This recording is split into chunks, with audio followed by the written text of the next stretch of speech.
वो होगा महादेव के भक्त ना बिल्कुल भी मतलब अकड़ू नहीं होंगे, उनके अंदर एटीट्यूड नहीं होगा। ये चीज़ मैं आपको अनुभव से बता रहा हूँ और कहीं न कहीं वो शिव के बारे में जानने की कोशिश करेगा। कोई भी ऐसा ज्ञान, संसार के ज्ञान के अलावा जब ज्ञान की ओर जब महादेव अपने भक्तों को या किसी भी व्यक्ति को, वो ये है कि महादेव के भक्तों को बहुत जल्दी एनलाइटनमेंट मिलती है। हर हर महादेव, जय बजरंगबली। आज मैं आपको शिव भक्तों के बारे में कुछ बताता हूँ। ऐसे कुछ बातें जो महादेव अपने भक्तों के अंदर दिखाने की कोशिश करेंगे या महादेव के भक्तों में आपको 4-5 चीज़ें ज़रूर मिलेगी। कम से कम ये 4 चीज़ें आपको ज़रूर मिलेगी उन लोगों में जो महादेव की पूजा करते हैं, जो महादेव को अपना आराध्य मानते हैं। और यही 4 चीज़ें या इसमें लगभग कुछ चीज़ें उन लोगों में पाई जाती है जिनको महादेव चाहते हैं कि ये लोग मेरे भक्त बने। पहली चीज़, महादेव के जो भक्त होते हैं वो सच्चाई पसंद लोग होते हैं। सच्चाई मतलब उन लोगों को बनावटी, उन लोगों को दिखावा, उन लोगों को ढकोसला या उन लोगों को कोई भी चीज़ बढ़-चढ़ के दिखाना या बढ़-चढ़ के होना बिल्कुल पसंद नहीं होता। महादेव के भक्त बहुत ही साधारण होते हैं, न्यायप्रिय होते हैं, उनको जस्टिस बहुत सही लगता है और सच्चाई उनको साफ-साफ दिख रही होती है कि ये इंसान गलत कर रहा है, ये सही कर रहा है, ये ऐसा होना चाहिए, वैसा होना चाहिए। क्योंकि आखिर में सत्य जो होता है वो महादेव के भक्तों को कहीं न कहीं दिखने लगता है। मैं ये नहीं कह रहा कि महादेव के भक्त सारे के सारे अंतर्यामी होते हैं या बहुत बड़े-बड़े आत्मज्ञानी हो जाते हैं। लेकिन जब ज्ञान की ओर जब महादेव अपने भक्तों को या किसी भी व्यक्ति को अपनी ओर खींचना चाहता है, तो ये पहला गुण उस व्यक्ति में ज़रूर डालेगा। वो व्यक्ति न्यायप्रिय होगा, वो व्यक्ति सच्चाई पसंद करने वाला इंसान होगा, चाहे सच्चाई कितनी ही कड़वी क्यों ना हो, चाहे सच्चाई बिल्कुल अंगार की तरह चुभती हो, लेकिन सच्चाई पसंद व्यक्ति हमेशा महादेव का भक्त होगा। दूसरी चीज़ मैं आपको बताता हूँ महादेव के भक्तों में जो पाई जाती है, वो होती है नॉलेज, ज्ञान। मतलब आजकल हर एक व्यक्ति ज्ञान बटोरने में लगा है, सामाजिक ज्ञान, एजुकेशन का, जीवन कैसे चलाना है, पैसा कैसे कमाना है, ये सारे के सारे ज्ञान समेटने में सब लोग लगे हुए हैं। लेकिन महादेव का जो भक्त होगा, वो कहीं न कहीं अपने अंदर, अपने मन में, अपनी बुद्धि में घटने वाली चीज़ों के बारे में वो जानने की कोशिश करेगा।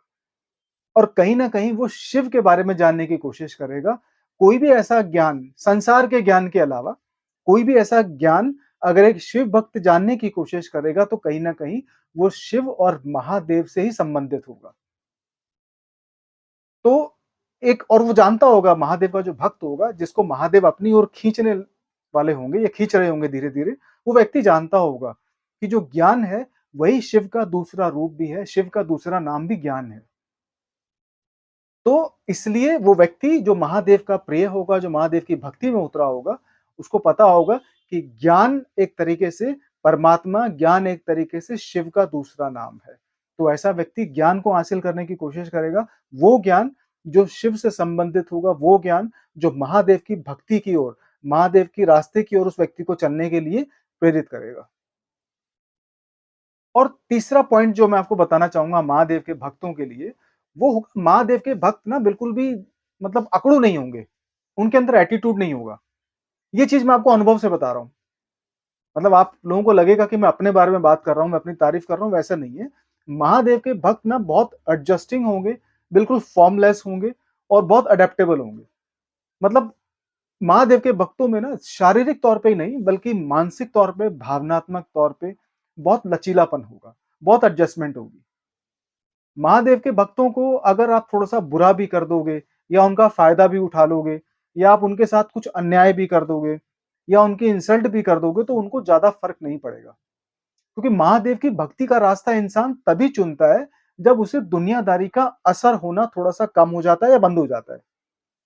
महादेव का जो भक्त होगा ना, सही में जो भक्त होगा, जो महादेव की भक्ति करता होगा ना सुबह-शाम, जिसके दिल में, जिसके मन में, जिसकी बुद्धि में महादेव का नाम गूंज रहा होगा, वो व्यक्ति दुनिया से धीरे-धीरे दूर होने लग जाता है। उसे फ़र्क नहीं पड़ता कि मेरे माँ-बाप, मेरी बीवी, मेरे बच्चे, मेरे रिश्तेदार, ये मेरे बारे में क्या सोच रहे हैं, दुनिया मेरे बारे में क्या सोच रही है। महादेव के भक्तों को इससे भी फ़र्क नहीं पड़ता कि वो क्या कपड़े पहन रहे हैं, क्या नहीं पहन रहे, ठीक है? कौन-सा वो परफ्यूम यूज़ कर रहे हैं कि नहीं कर रहे, ठीक है? एक ही दिन के एक ही कपड़े को वो लगातार पहनते रहते हैं 3-4 दिन तक, ठीक है? तो महादेव के भक्त ऐसे ही होते हैं थोड़े-से मलंग टाइप के, ठीक है? कौन आपके बारे में क्या सोचता है, इन सब बातों के बारे में सोचने के लिए महादेव के भक्त के पास समय नहीं होता। वो अपनी ही मतलब उसमें धुन में रहता है, वो अपने ही जीवन में खुश रहता है। उसे कोई फ़र्क नहीं पड़ता है दुनियादारी की चीज़ों से। क्योंकि महादेव की भक्ति ना कहीं न कहीं आपको वैराग्य की ओर, कहीं न कहीं आपको ना डिटैच कर देती है इन बेकार की चीज़ों से। और जो चीज़ें कभी आपके लिए बहुत इम्पोर्टेंट थी, चाहे वो व्यक्ति हो, चाहे वो कोई वस्तु हो, चाहे वो गाड़ी हो, घर हो, चाहे वो आपके पहनने-ओढ़ने वाली चीज़ें हों, ये सारी की सारी चीज़ें आपको एक दिन ऐसा आएगा महादेव की भक्ति में केवल, ये सारी की सारी चीज़ें आपको बेकार, फालतू की, बिना किसी काम की लगेंगी। और महादेव के भक्त के लिए सबसे इम्पोर्टेंट चीज़ मैं आपको बता दूँ जो होती है, ये चौथा पॉइंट है। चौथा पॉइंट ये है कि महादेव के भक्त के लिए ना, जो महादेव की आराधना में उतरा होगा, जो महादेव का भक्त होगा, जो मलंग होगा ना महादेव के लिए, उसको कहीं न कहीं अपनी शांति से बहुत ज़्यादा मतलब होगा। मतलब उसे चाहिए कि मुझे बस मन की शांति चाहिए, मैं महादेव के आस-पास बैठा रहूँ, मंदिर में बैठ जाऊँ जाके कहीं, महादेव के बारे में गाने सुन लूँ, महादेव के बारे में कुछ मंत्र जाप कर लूँ, ठीक है? महादेव का चाहे महामृत्युंजय का मंत्र बोल लूँ, चाहे मैं तांडव श्रोतम बोल लूँ या और भी कोई चीज़ हो महादेव की, वो मैं जाप कर लूँ बैठ के। तो ऐसे लोगों को अपनी मन की शांति चाहिए होती है और धीरे-धीरे इस मन की शांति के ये लोग इतने ज़्यादा आदी हो जाते हैं कि दुनिया से उनका कहीं न कहीं पीछा छूट जाता है और फिर वो धीरे-धीरे महादेव की भक्ति में उतर जाते हैं। तो महादेव का भक्त अगर कोई ऐसा व्यक्ति आपको दिख जाए ना, जिसको दुनिया से कोई फ़र्क नहीं पड़ रहा, जो नॉर्मल है, सबसे अच्छे तरीके से बात करता है, ठीक है? कोशिश करता है कि किसी का दिल ना दुखे, तो कहीं न कहीं मान जाना कि वो महादेव की दी हुई कुछ गुणों में से उसके अंदर एक गुण है। और सबसे इम्पोर्टेंट चीज़ 5वां जो आखिरी पॉइंट है, वो ये है कि महादेव के भक्तों को बहुत जल्दी एनलाइटनमेंट मिलती है। महादेव के जो भक्त होते हैं, उनको कहीं न कहीं जीवित अवस्था के अंदर ही मोक्ष की प्राप्ति हो जाती है। अब मोक्ष का जो जो कॉन्सेप्ट बना हुआ है ना आज के टाइम में, जो ये कथावाचकों ने जो इतना ढिंढोरा पीट रखा है ना, मोक्ष, मोक्ष, एनलाइटनमेंट, एनलाइटनमेंट, निर्वाणा प्राप्त हो गया, निर्वाणा प्राप्त हो गया, ठीक है? ये सारी की सारी चीज़ें भैया हो सकती है, मैं कुछ बोलूँगा नहीं, लेकिन महादेव के भक्त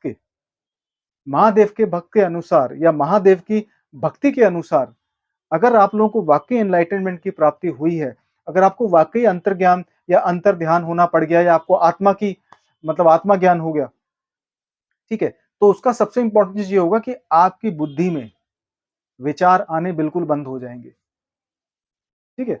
ये जो मैंने बताया कि लोगों की बातों का फ़र्क नहीं पड़ेगा, क्या मेरे बारे में कोई सोच रहा है, मेरी चीज़ें कहाँ गई, ठीक है? इन चीज़ों का तो बहुत पहले ही आपको छुटकारा मिल जाएगा, इन चीज़ों से पहले ही आप बहुत जल्दी मतलब आप आपका मोह खत्म हो जाएगा, आप डिटैच हो जाओगे। लेकिन जो ये स्थिति आती है कि आपकी बुद्धि में विचार आने बंद हो गए, आपके लिए आपके मन में किसी के प्रति कोई कल्पना नहीं है, कोई भावना नहीं है, कोई भी मतलब शब्द नहीं है, कोई ओपिनियन नहीं है, आपकी बुद्धि एक तरह से शांत हो चुकी है। तो एक तरीके से वो जीवित व्यक्ति जो होता है, वो अपने आप में समाधि वाली अवस्था में होता है। जिस व्यक्ति के मन में विचार आने बंद हो गए, जिस व्यक्ति के मन में भावनाएँ नहीं उठ रही हैं, भावनाओं का समुद्र नहीं उफान मार रहा है, जिस व्यक्ति के मन में किसी के प्रति कोई ओपिनियन नहीं है, जो व्यक्ति भूल चुका हो कि मेरा पास्ट क्या था, मैं प्रेज़ेंट में किस अवस्था में हूँ, मेरा फ्यूचर कहाँ जाएगा, वो व्यक्ति अपने आप में एक साधु है, वो व्यक्ति अपने आप में एक संत है। वो व्यक्ति अपने आप में उसकी जो चेतना है वो परमात्मा से मिल चुकी है। वो आदमी अपने आप में एक तरीके से समाधि है। वो एक चलती-फिरती समाधि है। तो ये जो 5 गुण या फिर जो 5 अनुभव मैंने बताए हैं, ये शिव भक्तों को बहुत जल्दी महसूस होते हैं। मैं ये नहीं कह रहा किसी और भगवान की पूजा करने से कम होता, ज़्यादा होता है, लेकिन मैं आपको अपने अनुभव से बता रहा हूँ। तो 5 चीज़ें या इससे ज़्यादा ये कम से कम कुछ चीज़ें होती हैं, जिनके दिल में ये चीज़ें उठती हैं, समझ लो महादेव का आशीर्वाद आपको मिलना शुरू हो गया है और महादेव की भक्ति में, महादेव की मर्ज़ी के बिना कोई जा नहीं सकता। कुछ लोग होते हैं जो पूजा करते हैं महादेव की, लेकिन कुछ लोग होते हैं जिनके ऊपर महादेव की विशेष कृपा होती है और जिनके ऊपर महादेव का आशीर्वाद आता है, उन लोगों में चीज़ें पाई जाती हैं। हर हर महादेव, जय बजरंग बली।